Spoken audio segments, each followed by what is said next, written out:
Now where's the chat box at too? There's a freaking chat box. 4 people waiting in the event room. I can't even do my job. I'm glad I only started recording right now. Recording now. Taylor Langston, well done, man. Over $1 million closing in your first month. Congratulations. Keep up the good work. Happy birthday. Just so everybody knows, happy birthday. Work anniversary. Happies, not crappies. We did our cappers. Just for everybody that missed what we talked about over the last 5 minutes, I'm going to quickly go through it. First closing. First listing, Taylor Langston, good job. Now, on to awards. Jamie Singleton has been crushing it. She was our agent of the month last month. And again, she has taken the top listings taken as the individual agent. Congratulations, Jamie, for taking 8 listings in a month.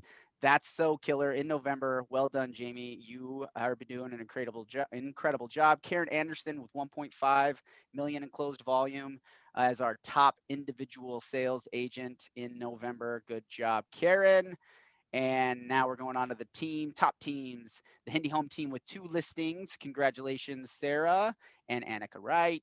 The Ruden team, top closing volume, $8.2 million in a single month. Jackie, Cami, well done, guys. You guys crushed it. It's very impressive what you guys continue to do every single month. You guys are doing a great job.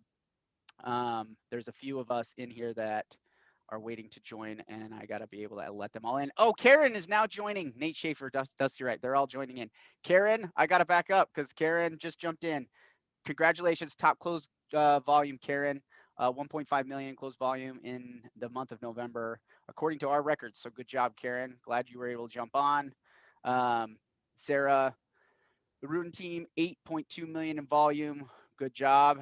And then you guys could see it. So like I'm cheating because I have to do it this way. I don't like the regular slideshow. Top group listings taken. Bob Richards and Associates tied with Joe Langston, Nate, Joe, Leslie, you guys, and now Taylor. Well done. You guys keep up the good work, both Bob and the Langston-Shaw team. Listings are king. If anybody has been in this business for more than 3 months, they're realizing very quickly that the buyer agent role is very difficult. It's more difficult now than it's ever been. So we want to make sure we're still focusing on listings. If you're a buyer agent on a team, you can still help your team get listings. You have buyers, go hunt some listings down to pair them up and double side those things. Listings are king. We want to do that. And drum roll, St. George Luxury Group with 11 million in closed volume in the month of November. That is an incredible month. The checks just kept coming in. And we just kept saying, when is this going to stop? They did a great job in the month of November. Talk about a killer Christmas for their families. Good job. Good job, Julie and Jill and Holly. Good job. You guys are doing a incredible job. Okay, by the numbers, our market center numbers, month over month, we're up 37% in closed units. Year to date, we're up 17%. Well done. Closed volume. I'm not sure how this matches, but this is just the data that we're getting punched out there. I'll have to micro analyze closed volume being up 85%. Could be possible, knowing what the values are selling for, but month over month, it looks like it's 85%.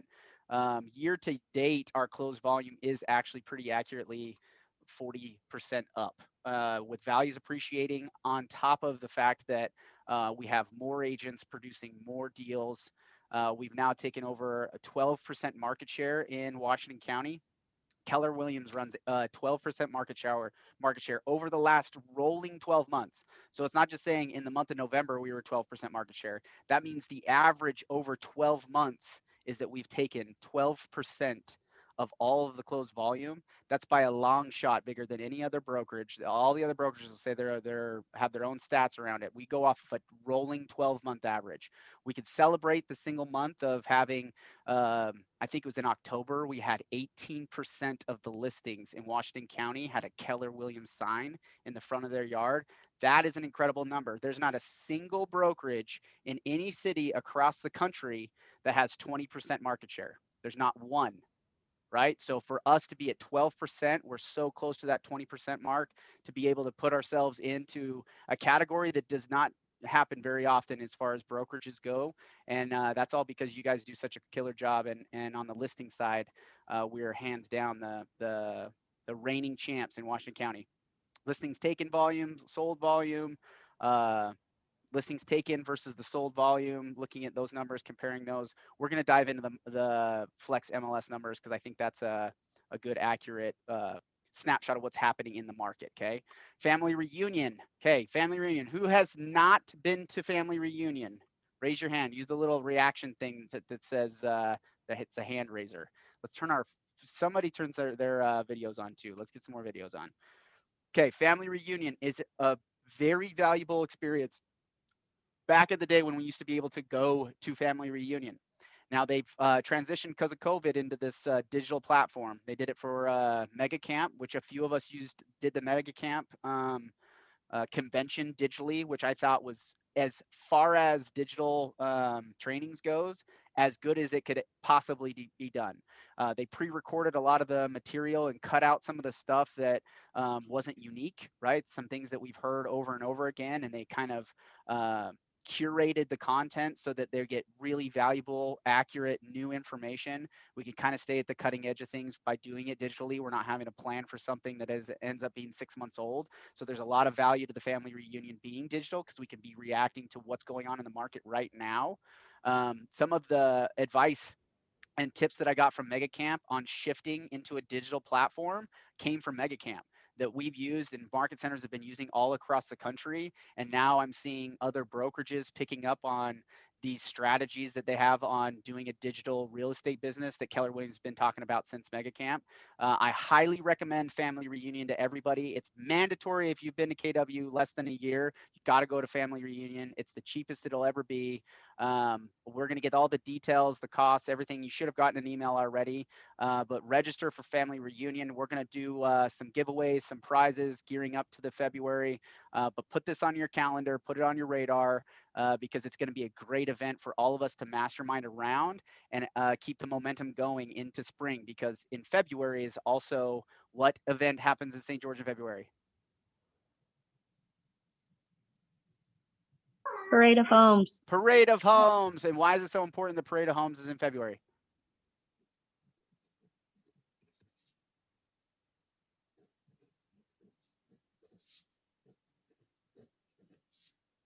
Kind of the kickoff to our selling season. It is absolutely the kickoff to the selling season.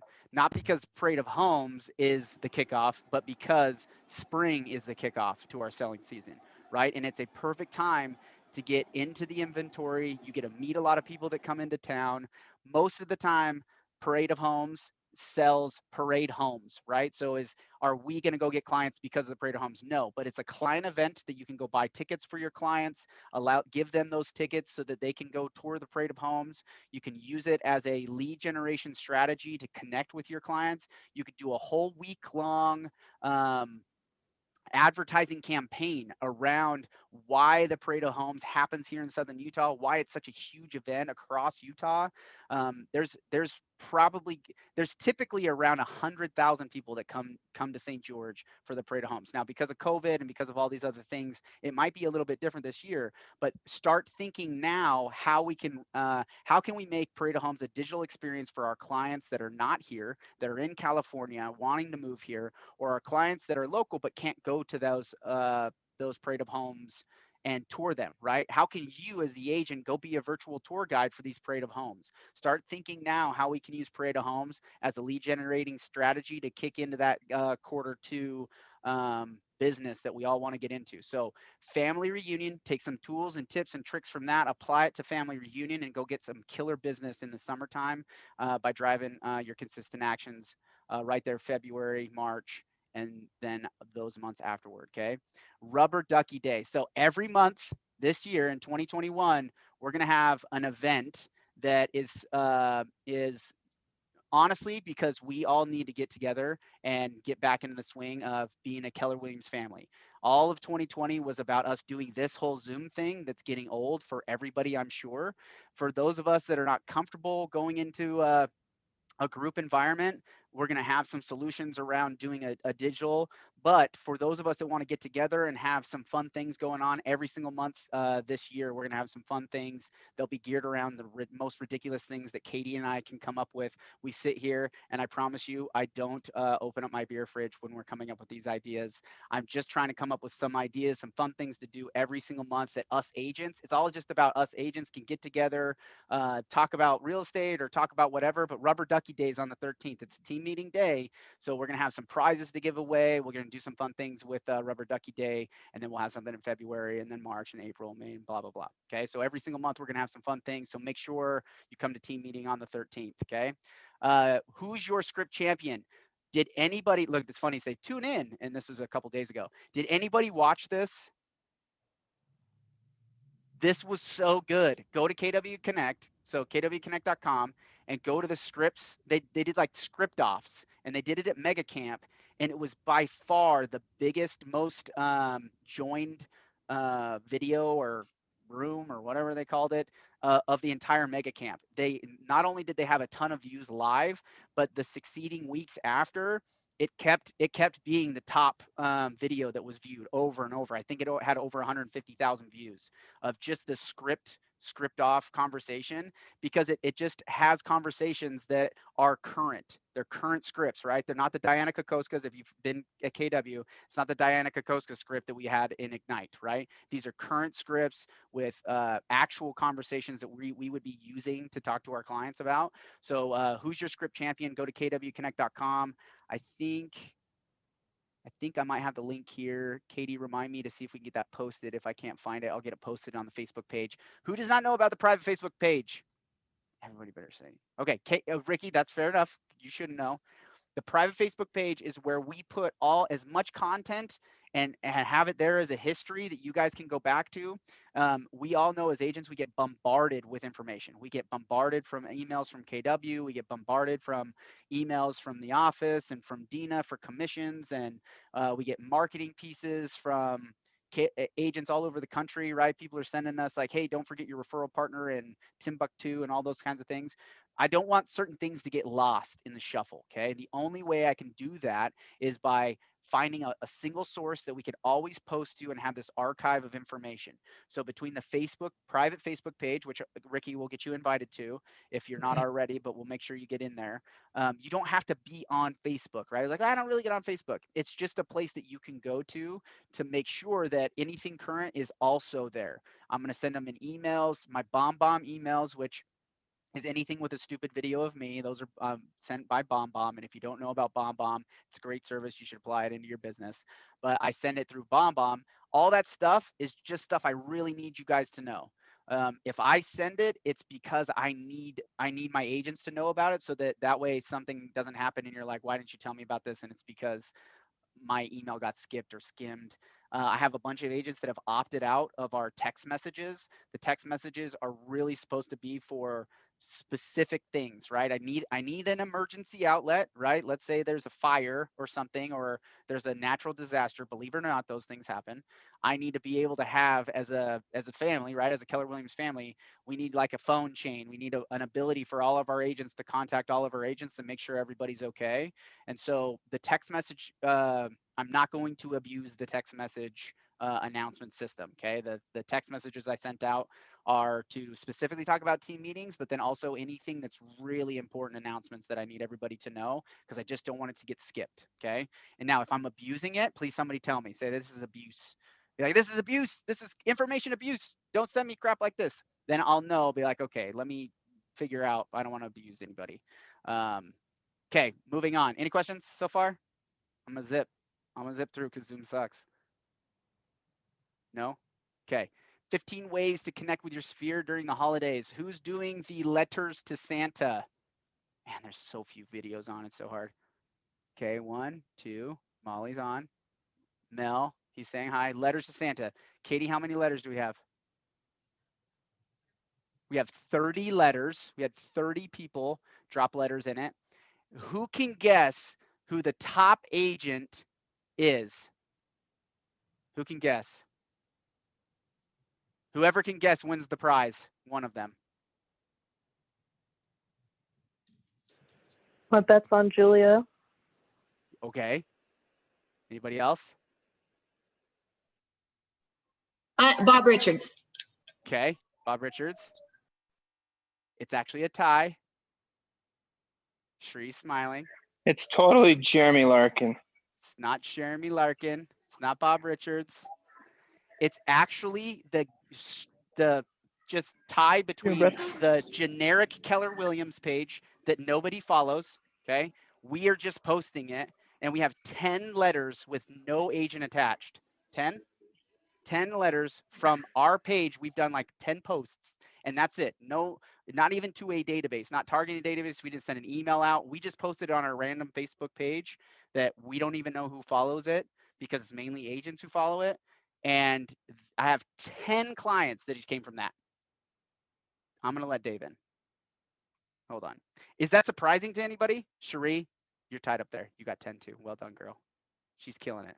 Sarah Smith right there up at the top as well. And this is what I'll say is, out of the people that are participating, we do have a lot of people that are participating. The interesting piece is Keller Williams random. We're just putting it out there to keep it on top of mind, mainly for you guys. I don't have a database. Those are coming to it. Cherie, how long have you been in the business? Since July. Since July. How big do you think your database is? Not very big, but I'm using this to gain. I've posted it out there, and I've gotten quite a few numbers and more people just in my database. Sarah, how big is your database in St. George? Like 55.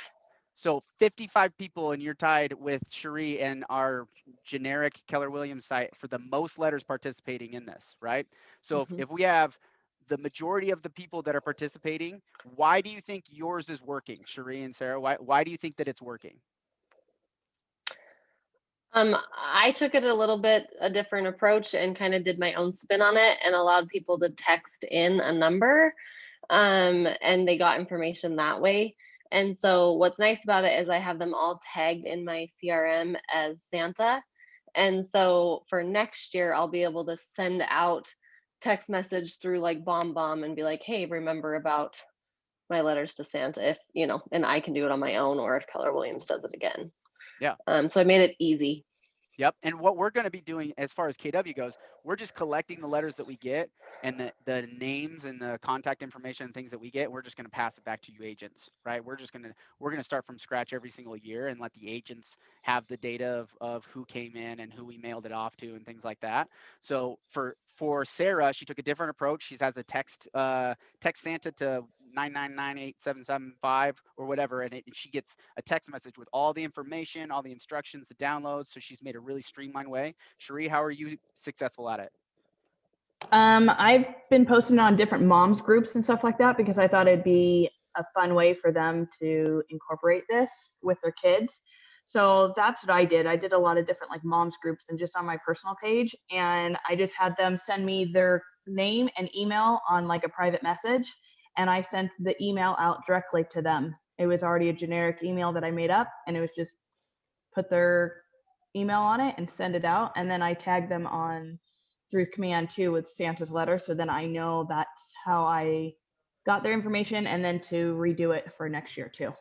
Perfect. So when we think about what is the action items that we need, right? So we've created a pretty easy, just apply this campaign into your database, right? We gave you an email template. We gave you some social media graphics to use. Sarah's taken it and added to it a little bit. Cherie's decided to target the mom groups that she's a part of, right? As long as we're consistently executing these tasks, they're going to show up. Now, let's say 10 families participate this year, right? Okay, only 10 families. Now, from those 10, each of them have a referral. And if you got 2 referrals out of this campaign, how much investment did you guys make in this campaign? None, really. It was just a little time. That's all it was. But really, realistically, it was nothing to have the potential of them being potential clients. Right. So that one, right? So it's an infinite return. I invested $0 and I got money out of it, right? So this is the value of real estate, right? Is that we don't have to think, how much do I need to spend so I can go get clients? We don't have to go pay per click, right? by looking at our business and saying, how can I connect to my database in a way that's valuable to them, and then continually do that activity over and over, that's how we're going to continue to get those referrals and continue to get the repeat business that we want. We want to attract people into our world that we want to keep.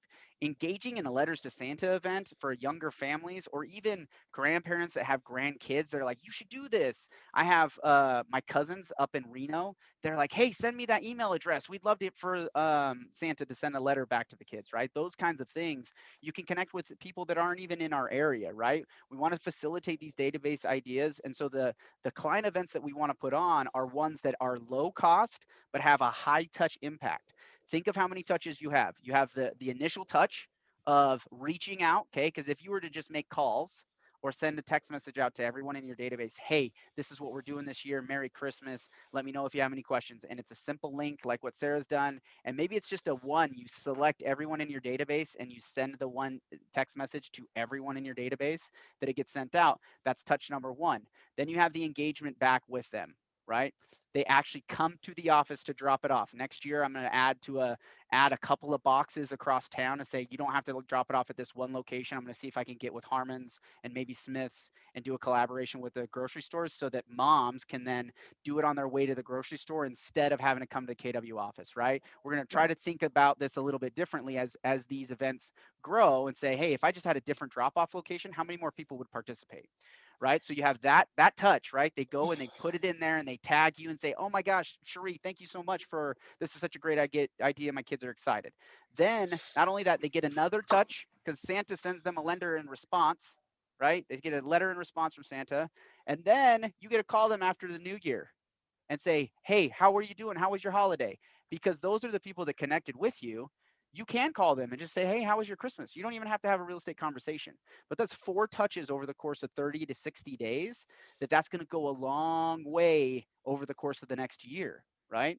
There's a lot of value in having a client event that you can get multiple touches on, right? Because if you just do a client event that's a one-stop, I'm going to use Pi Day as an example. You get the Pi event where you tell them what you're doing, and then they come in and pick up the pie, and then that's it. Now you could do a call follow-up, but now that's only 3 touches, right? How many times can we stay in front of our clients as often as we can to really utilize those um, those events to connect with our sphere? We want to connect with our sphere at a high level. Okay, so this lead generation strategy. This is Outfront Magazine. So if you go to outfront.kw.com, outfront.kw.com, you will be able to find these articles on how to connect with your sphere. So there's 15 ways, right? So KW is giving you some other ideas, right? Along with us here at St. George. Now trending with Outfront. So there's some other articles for you to jump on. I'm not going to dive into much of those. There's an MREA book club going on digitally with Jay Papazan, who is one of the authors of the Millionaire Real Estate Agent book. Jay Papazan, Dave Jinks, and Gary Keller wrote this book many, many years ago, and they're doing a book club. And I would jump on and look at any of those past videos and maybe jump on if you can, because it's a different insight when you get it from the guy who wrote it. Okay, so I think there's a lot of value in that. New to Command, holy cow, there's lots in Command all the time. They keep updating this on a regular basis, and it's always getting added features, fixing up some bugs. So if you're using Command as your main CRM, do your very best to stay up to date. But right now they're doing a guided tour. So they've added a functionality to be able to kind of have just a digital guided tour to kind of coach you through what the fundamental steps are. So if you're new to KW, Ricky, I'm looking at you. Jump on, do the guided tour. We also have links. So in the BombBomb email I sent you today, please go back to your email, look at the 3 ways that you can get training around Command. Those 3 ways are as many ways as I could possibly think of to get you guys help in Command, right? Aside from me calling each and every one of you and asking you when's the next hour that I can spend with you, I need you guys to come plug into us, right? This is a 2-way street. You guys plug into us, we'll plug into you and give you all the help that we can. Katie's got one-on-one time, schedulekatie.com. Okay, it's so simple. Schedulekatie.com, schedule one-on-one time with her. Also, there's the Command training. It's like a course. It's like Stringham for Command. You just go through and you go this model and ask questions. It's a full class tutorial to do that. That link is in that email. And then every 2 weeks, we have 4 classes by United Agent Services. coaching everyone on command, 4 classes every 2 weeks. Between 4 classes, the on-demand training with scheduleKD.com, I don't know how else we can give you guys tips and tricks on how to use command. Okay, so plug into that. I really hope we can get everybody up and going and answer as many questions as we can to make sure we get everybody's business rolling in 2021. New to command, holiday email templates. These are actually really cool. So if you're looking for just a standard email to send out to your database, wishing them happy holidays, there's a couple of different options. So command has some template updates. E-Edge, there's only a few, I think, in this office left potentially using E-Edge. The sun is setting.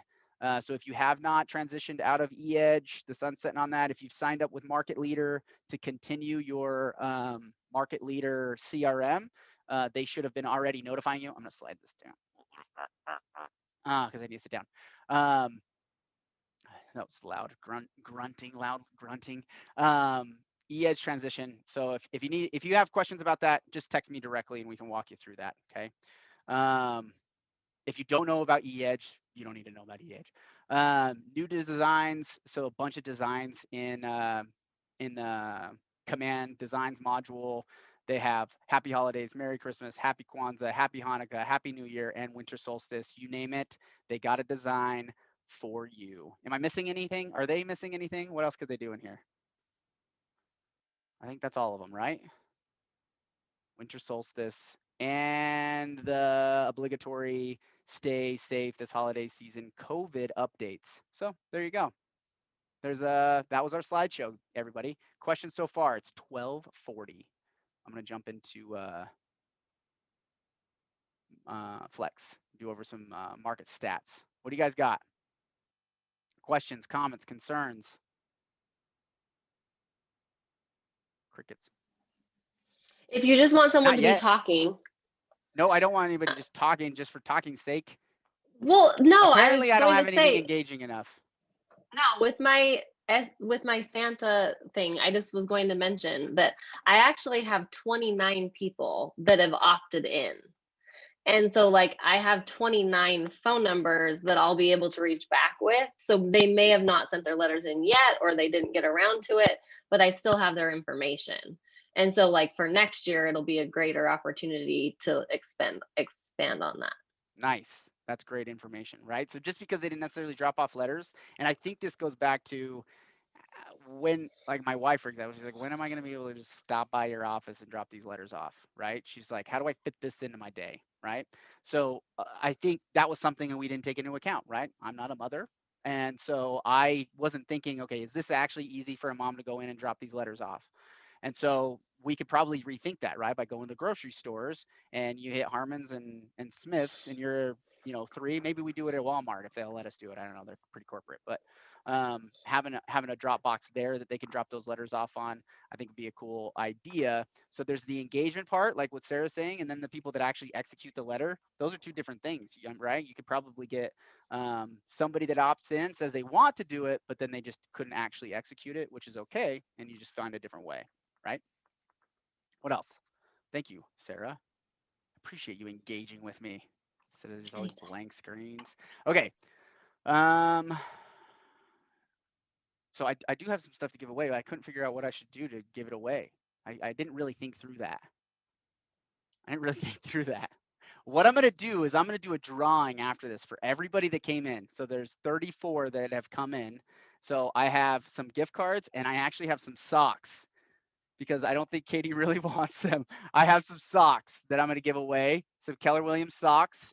And if I didn't tell Katie about that before, then if she wants socks, I'll get her socks too. I have some socks and I have a couple of gift cards that I'm going to give away. So anybody who came in, she's laughing. Anybody who came in, I'm going to put you in a drawing and we'll give away some prizes. Okay, guys? Because now we're running out of at least time for me because I'm a master of my schedule, right? Everybody knows that. Okay, I'm going to show everybody how to do, if you don't know how to get market summary statistics in Flex, assuming that it's working. Okay, if you go to the market summary tab for all the new agents, market summary tab, and then it's going to say new location, previous location. So you go to new location and you're going to type in the postal code.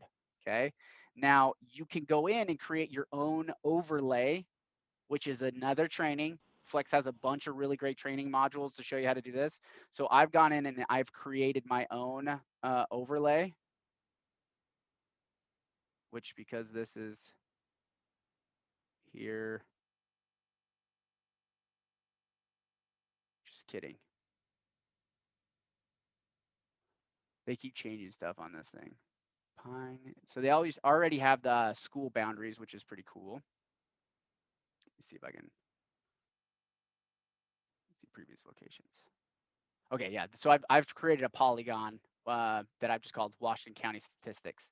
Okay, so I'm gonna go and update this to November because it won't do December, and we're gonna click search, and it's gonna calculate all the data for November 2020 and year to date, and we're gonna go through and analyze this a little bit over the next 10 minutes. Okay, so we can get out of here a little early. Is there anything else anybody wants to cover?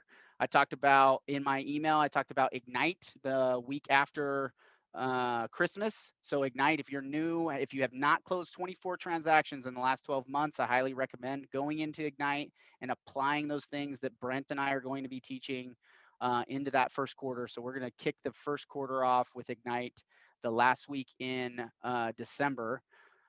If anybody doesn't know, January 1st is the single best expired day of the year. So if there's an expired listing out in the market on January 1st, it probably is going to be back off the market and up for grabs by other agents. So if you've prospected expired listings before, I've got several expired listings on January 1st because that's the single largest expired day of the year.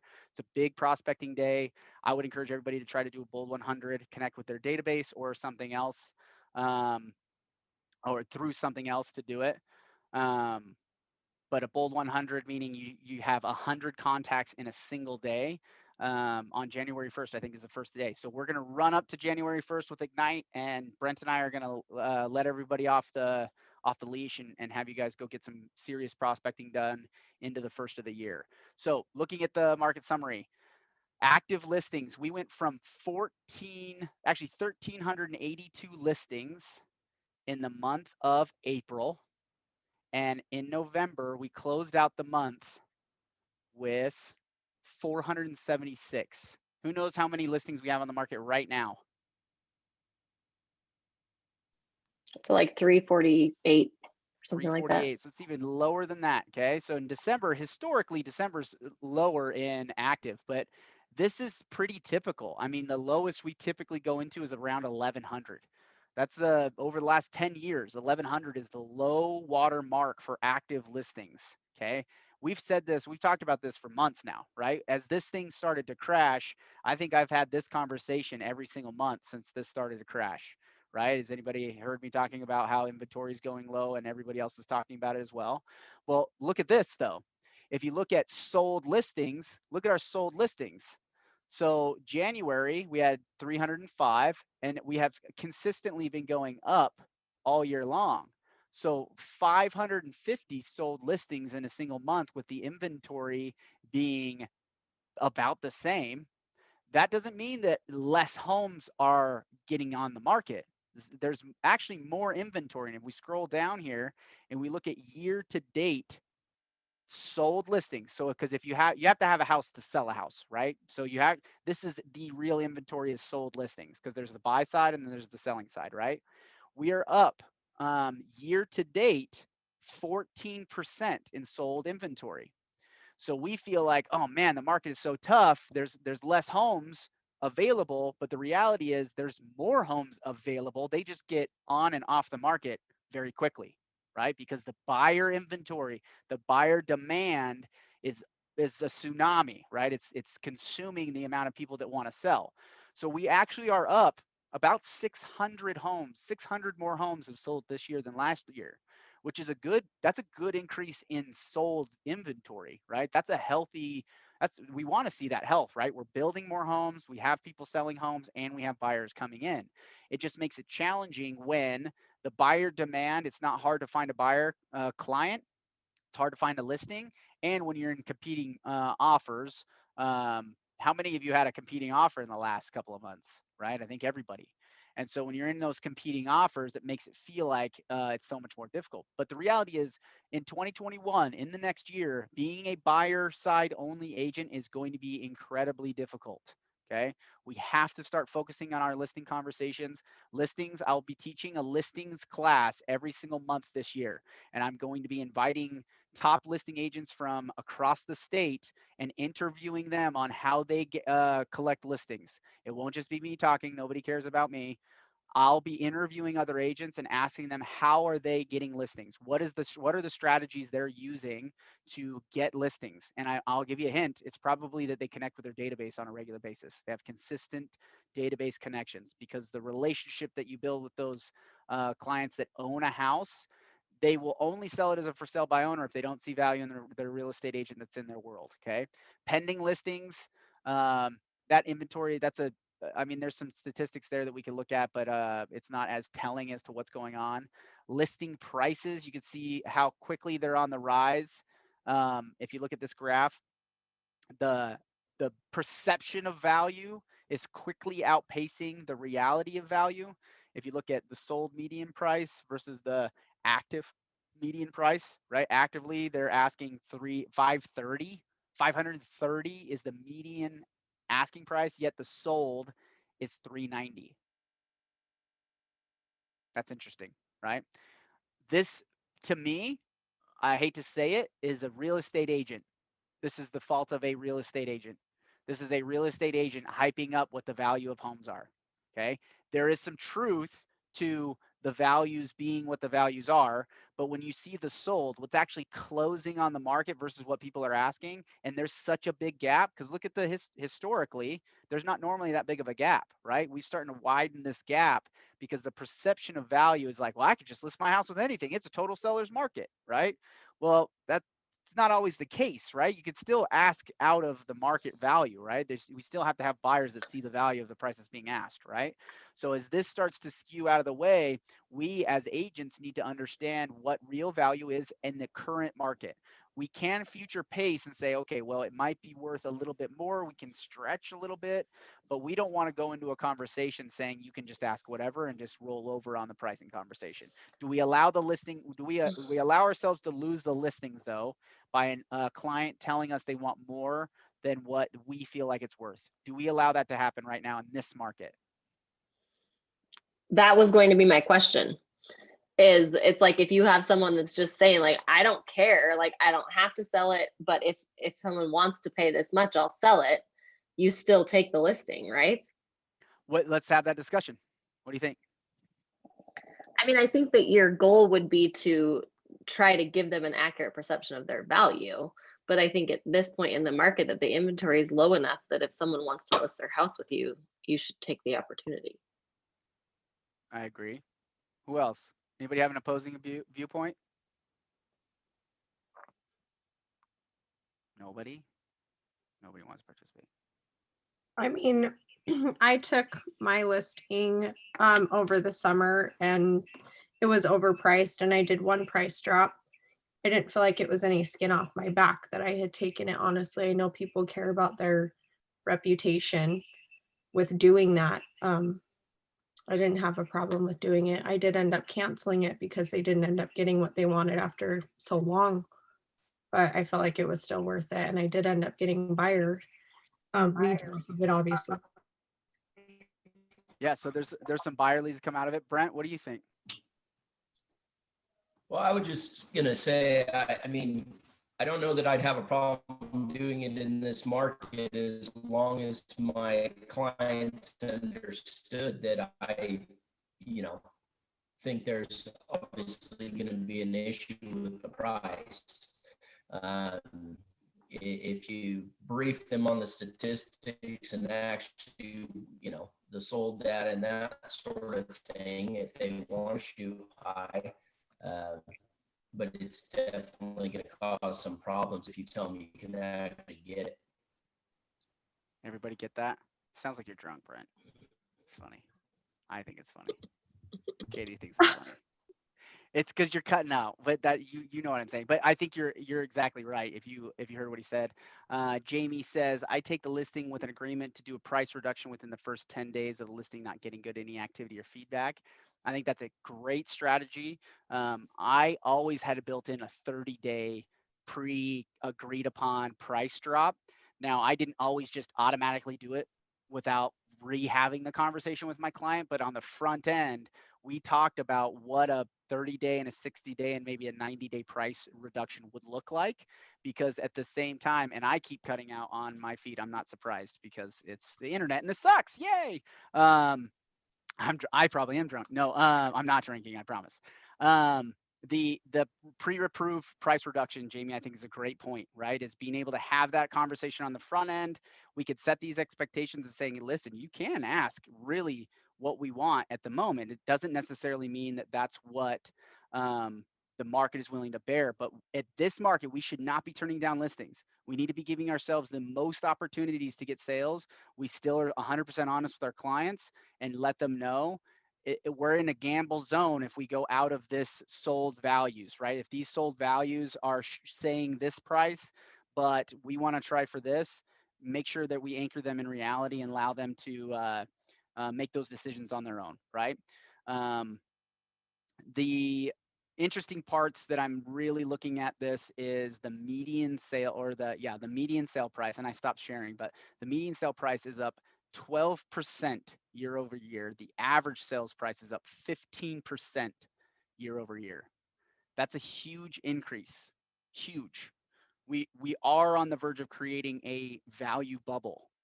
Um, the the market is going to be the market, right? The market is going to be the market as long as the Fed keeps the interest rates down, as long as it's easy still to buy a home, as long as the economy stays in a similar state that it is now and the buyer demand continues to stay strong, which if you're watching the population transfer from Northern California to Southern California to the Inland Empire, which is Riverside and San Bernardino counties, and then from there into the desert, which is what they're typically seeing happen from the Pacific Northwest into Southern California, from Southern California inland.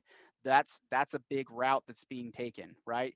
There's also some of that momentum going out into Boise, Idaho, Wyoming, that area. And I've talked to a bunch of people from Wyoming and Idaho, and they say most people that move there from California move out of there within 2 to 3 years because it's so cold that they can't handle that.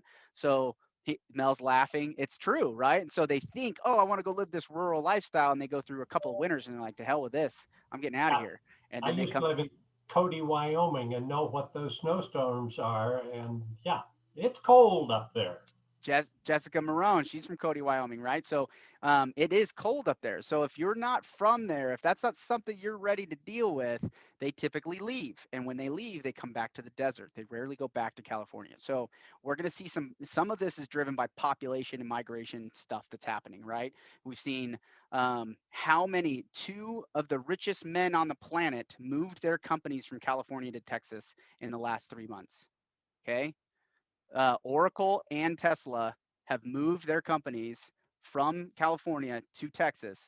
The amount of businesses that are leaving California is incredible.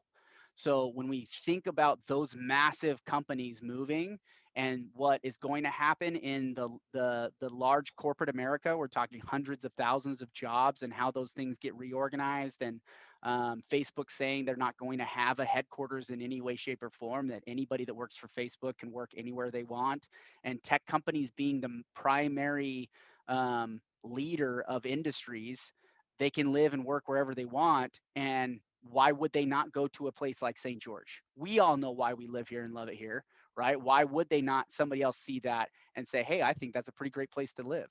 So watch Tech Ridge. Tech Ridge over the next year is going to get insanely cool. There's going to be a zip line. They're bringing some serious tech companies. I met with a company last week that will probably be $1 billion company. He's had 3 contracts, 3 military contracts, valuing over $250 million in revenue to his business, and he's a business of 5 guys.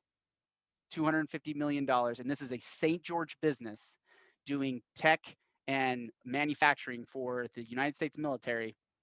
3 contracts for $250 million, and there's 5 guys where he works with. So when we think about what's possible, right? There's big companies that can start here in St. George, and as those things grow, so do the economies of scale, right? So the jobs, the attraction of other things and other industries that are coming into play.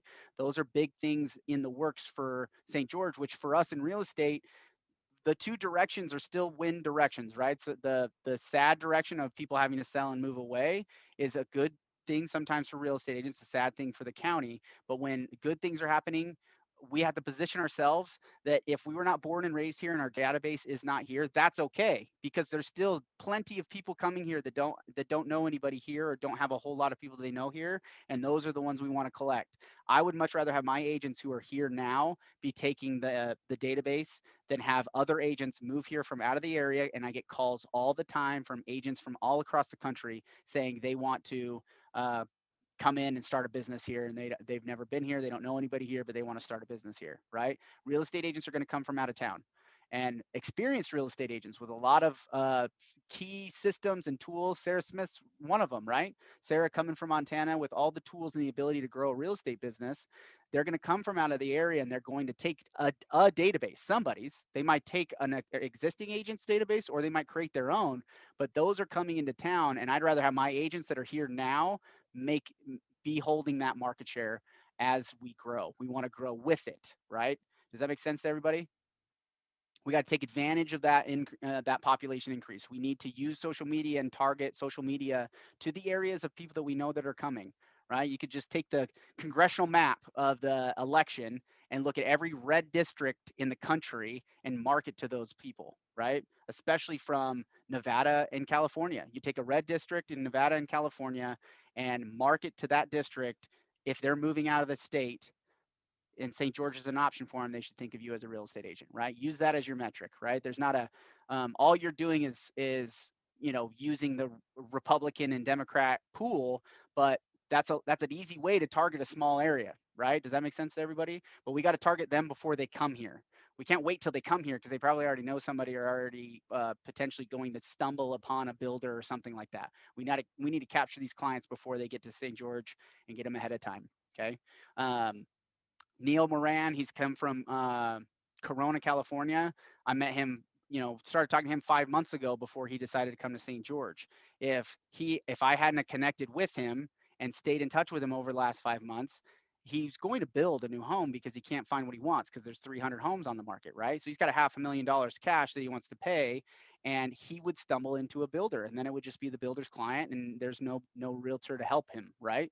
So that's the focus that I want you guys to take into 2021 is let's not just look at St. George any longer. Let's figure out ways to market outside of St. George and capture clients that are moving here and continue to cultivate our database that's local. Got it? It's 101. Anybody else? Any other good stuff? Guys, Merry Christmas, Happy Hanukkah, Happy New Year, Happy Kwanzaa, Happy Solstice. I hope you guys have a great one. I hope everybody's safe and healthy. My thoughts and prayers are continuing to go out to Lena, Cadence's assistant. She's still recovering from being sick. And I'm sure a lot of us out there that have been sick or have family that are sick. It's a tough time. And I want us to make sure that we can lean on each other if we need to. Okay. Oh, look at the cutie, Cherie. Oh, look at your cute daughter. Thanks for coming on, guys. I know we have a fun couple of weeks ahead of us and a fun year ahead of us, and I'm excited to do this together. You guys have a good one, and I'm always available. See you guys out there. Bye.